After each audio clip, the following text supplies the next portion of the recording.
السلام علیکم۔ تم بن جیوں کیسے مکمل کہانی۔ وہ جس کی شکل بھی دیکھنا پسند نہیں کرتی تھی آج اسی کے پاس پہنچ چکی تھی۔ چودھری اسے دیکھ کر ہنسا اور کہنے لگا، میں نے کہا تھا کہ ایک گاؤں میں رہنا ہے تو ہمیں ایک دوسروں کی ضرورتوں کا خیال بھی رکھنا ہوگا۔ تو کمال ضدی لڑکی ہے، بات ہی نہیں کرتی تھی۔ اس گاؤں میں میری بڑی عزت ہے، میں نے کہا تھا چپکے سے مل لیا کر، تیری اور میری دونوں کی عزت خراب نہیں ہوگی۔ مگر تو میری بات ماننے کی بجائے خواہ میرے ساتھ بگڑتی رہی، میرے پیار کا جواب ہمیشہ غصے سے دیتی رہی۔ مگر آج آ گئی نا میرے پاس، بول کیا کام ہے؟ اس نے آنکھ جھپکے بغیر چودھری کی طرف دیکھا اور کہا، مجھے 10,000 روپے کی فوری ضرورت ہے۔ چودھری نے جیب میں ہاتھ ڈالا، کچھ پیسے نکالے اور ان میں گن کر 10,000 اس کو دے دیے۔ لے میری جان، تو کہے اور میں نہ دوں، یہ کیسے ممکن ہے؟ آجا بیٹھ، تھوڑی دیر باتیں کریں۔ یہ کہتے ہوئے چودھری نے یکدم اس کا ہاتھ پکڑ کر اسے اپنی طرف کھینچا۔ میری شہزادی، آج سے بس تو میری ہے، جو کہے گی ملے گا، میں بس تیری پیار بھری نظروں کا طلبگار ہوں۔ اس نے کوئی مزاحمت نہیں کی، ایک بے جان مورت کی طرح اس کے ہاتھوں میں جھول گئی۔ چودھری نے ہلایا جلایا، مگر وہ کسی بے جان چیز کی طرح بے بس اور بے حس اس کی باہوں میں جھولتی رہی۔ چودھری کی کسی بھی حرکت پر اس نے کسی رد عمل کا اظہار نہیں کیا، لگتا تھا وہ کسی اور مسئلے میں کھوئی ہوئی ہے۔ کچھ محسوس کرتے ہوئے چودھری پریشان ہو گیا اور کہنے لگا، خیریت ہے شہزادی؟ آج تیری مسکراہٹ کو کیا ہوا؟ وہ شوخی، وہ چنچل پن کہاں گیا؟ آج تو بڑی بے جان سی مورت لگ رہی ہے، کیا ہوا ہے؟ اس نے بمشکل خود کو سنبھالا اور کہا، چودھری آج مجھے جانے دے، میں بڑی مجبوری میں آئی ہوں، میرے ساتھ جو ہوا اور ہو رہا ہے تجھے پتہ چل جائے گا، زندگی رہی تو دیکھیں گے۔ چودھری نے پریشان ہو کر پوچھا، تیری طبیعت تو ٹھیک ہے؟ تو کچھ کھوئی سی ہے، کچھ بتا تو صحیح۔ اس نے کوئی جواب نہیں دیا، بس کھوئی نظریں دیوار کی طرف دیکھتی رہی۔ چودھری نے فکر مند ہو کر اسے کہا، کچھ پریشانی ہے تو جا، کوئی بات نہیں، میں کسی دوسرے دن تیرا منتظر رہوں گا۔ وہ مڑی اور تیزی سے مسجد کی طرف چل پڑی۔ اس کا باپ کسی سرکاری ایجنسی کا ملازم تھا، کسی زمانے میں اس کی پوسٹنگ اسی علاقے میں تھی۔ آبائی گاؤں میں کسی جھگڑے اور دشمنی کے سبب اپنی بیوی اور بچی کو وہاں محفوظ نہ جانتے ہوئے اس نے چپکے سے اپنا سامان اٹھایا، کسی کو بتائے بغیر انہیں اپنے ساتھ لے لیا اور یہیں ایک چھوٹا سا مکان لے کر رہنے لگا۔ یہاں سکون تھا۔ اس کا باپ ہفتہ 10 دن بعد بھی گھر کا چکر لگاتا تو اسے اس دوران اپنی بیوی اور بچی کی کوئی فکر نہ ہوتی۔ زندگی اچھی گزر رہی تھی۔ اپنے آبائی گاؤں سے اس کا اب ان کا کوئی ناتا نہ تھا۔ ماں اور باپ کے بعد وہ کسی رشتہ دار یا اپنے آبائی علاقے کے بارے میں کچھ نہیں جانتی تھی، اور نہ ہی اس کی ماں نے اسے کچھ بتایا تھا۔ وہ 6-7 سال کی تھی جب ایک دن اس کا باپ دہشت گردوں کا مقابلہ کرتے ہوئے وطن پر اپنی جان قربان کر گیا اور وہ ماں بیٹی کو دنیا کے رحم و کرم پر چھوڑ گیا۔ اگلے دن محکمے کے لوگ پرچم میں لپٹی اس کی لاش لے کر آئے، تھوڑی دیر ان کے گھر میں ٹھہرے اور پھر سرکاری طور پر لاش دفنا کر چلے گئے۔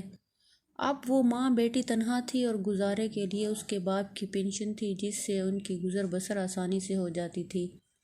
وقت تیزی سے گزر رہا تھا۔ جب اس کی عمر 15 سال ہوئی تو اس کی ماں بیمار رہنے لگی۔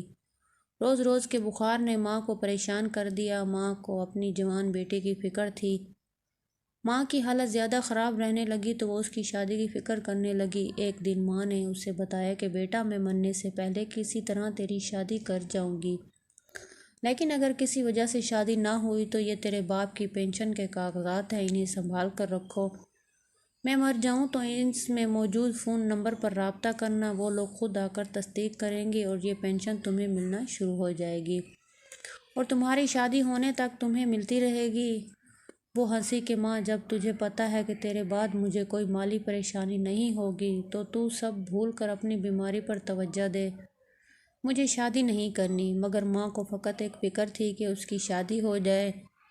وہ ہر ایک سے بیٹی کے رشتے کی بات کرتی، لگتا تھا کہ اس کی شادی جب تک نہ ہو ماں مر نہیں سکتی تھی۔ کسی نے بتایا کہ گاؤں میں ایک لاوارث لڑکا ہے، اس کی پیدائش کے کچھ عرصے بعد اس کے ماں باپ فوت ہو گئے تھے، بیچارہ محلے داروں کی مہربانی سے پل کر جوان ہوا ہے، بہت تابع دار اور ملنسار ہے، مگر اس کی کل متاع ایک پرانی سی سائیکل کے علاوہ کچھ نہیں ہے جس پر وہ سودا صرف بیچتا ہے۔ رات گاؤں کے کسی بھی گھر کے برآمدے میں کاٹ لیتا ہے، نہ کوئی مکان نہ دکان، بس لڑکا ہے جو عادات کا بہت اچھا ہے۔ اس کی ماں نیکسی کی مدد سے جٹ بات پکی کی اور اگلے دن وہ لڑکا بیاہ کر اس کے گھر آ گیا۔ ماں شاید اسی بات کا انتظار کر رہی تھی۔ اس کی شادی کے ایک ہفتے بعد اس کی ماں انہیں چھوڑ گئی۔ اس کے میاں نے بڑی خوش اسلوبی سے جس طرح ماں کی آخری رسومات کو ادا کیا، لگتا تھا اس کی ساس نہیں اپنی ماں فوت ہوئی ہے۔ اسے بھی تسلی دی، ماں چونکہ ایک مدت سے بیمار تھی اور اسے بھی اندازہ تھا کہ وہ لمبا عرصہ اس کا ساتھ نہ دے سکے گی، اس لیے وہ جلدی سب بھول کر اپنے میاں کے پیار میں مست ہو گئی۔ اس کا میاں واقعی بہت پیار کرنے والا اور دھیان رکھنے والا تھا۔ زندگی معمول کے مطابق گزر رہی تھی، دونوں حالات سے مطمئن تھے۔ شادی کو 6 ماہ سے زیادہ عرصہ ہو چکا تھا۔ میاں صبح صبح منڈی سے کچھ سامان لے کر آتا، دونوں مل کر اسے دھوتے، پھر سائیکل پر بیچنے کے لیے سجاتے۔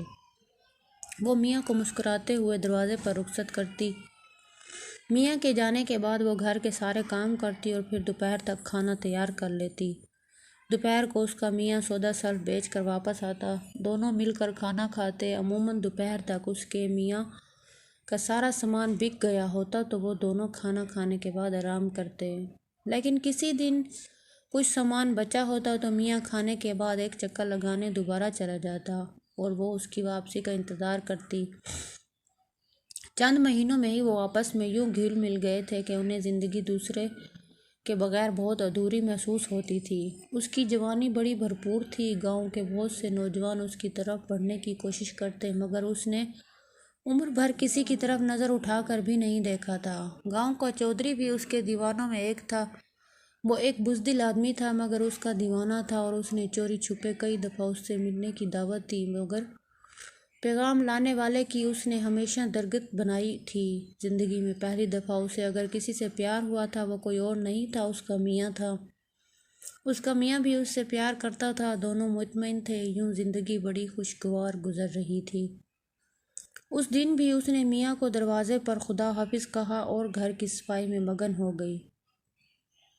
کوئی آدھ گھنٹے بعد دروازے پر دستک ہوئی، اس نے دروازہ کھولا۔ علاقے کے 3-4 آدمی بڑے مغموم سامنے کھڑے تھے، بتانے لگے کہ اس کے میاں کو ایک حادثہ پیش آ گیا ہے، ایک گاڑی اس کی سائیکل کو ٹکر مار کر فرار ہو گئی ہے۔ اس کا میاں گاڑی کے نیچے آ کر کچلا گیا اور جانبر نہ ہو سکا ہے۔ پولیس اس کی لاش ہسپتال لے گئی ہے اور پوسٹ مارٹم کے بعد 3-4 گھنٹے میں اسے مل جائے گی۔ آپ اسے دفنانے کا انتظام کر لو۔ بتانے والے چلے گئے مگر وہ گمسم بہت دیر تک دروازے میں کھڑی رہی۔ پچھلے کئی ماہ سے دروازے کی دستک صرف اس کے خاوند کی آمد کی نوید ہوتی تھی، مگر آج کی دستک اس کی موت کا پیغام تھی۔ ایک دم اسے ہوش آیا تو وہ چیخ مار کر مڑی اور چارپائی پر گر کر سسکیاں لینے لگی۔ اس کا تو سب کچھ اس کا میاں ہی تھا، انہوں نے اکٹھے جینے اور مرنے کی قسمیں کھائی تھیں، مگر وہ اسے چھوڑ گیا تھا۔ اب اکیلی وارث ہونے کے سبب اسے اپنے میاں کے کفن دفن کا سامان بھی کرنا تھا۔ اسے یاد آیا اس کی ماں کے مرنے پر کفن دفن کے سارے انتظامات محلے کی مسجد کے مولوی صاحب نے کیے تھے۔ کچھ سوچنے کے بعد اس نے ذہن میں کچھ فیصلے کیے، اٹھی اور مسجد میں مولوی صاحب کے پاس پہنچ گئی۔ مولوی صاحب نے اس کی بات سن کر پہلے افسوس کا اظہار کیا، پھر بولے، بیٹا سب کچھ کر دوں گا مگر اس کے لیے کچھ رقم درکار ہے جو تمہیں مجھے دینی ہوگی۔ اس کے پوچھنے پر مولوی صاحب نے کہا، بس کوئی 9-10 ہزار۔ 9-10 ہزار یہ رقم کہاں سے آئے گی؟ مگر میری ماں کی باری تو آپ نے کچھ نہیں لیا تھا۔ مولوی صاحب بولے، وہ لاوارث تھی، کچھ پیسے تمہارے میاں نے دیے تھے، بقایا میں نے محلے داروں سے چندہ لے کر اسے دفنایا تھا۔ اسے بات سمجھ آ گئی، اس کا میاں لاوارث نہیں تھا، وہ اس کی وارث ہے، اس لیے پیسے اسے مہیا کرنے تھے، مگر 9-10 ہزار کہاں سے آئے گا؟ گھر واپس آتے اس کے ذہن میں 9-10 ہزار کی تکرار جاری تھی۔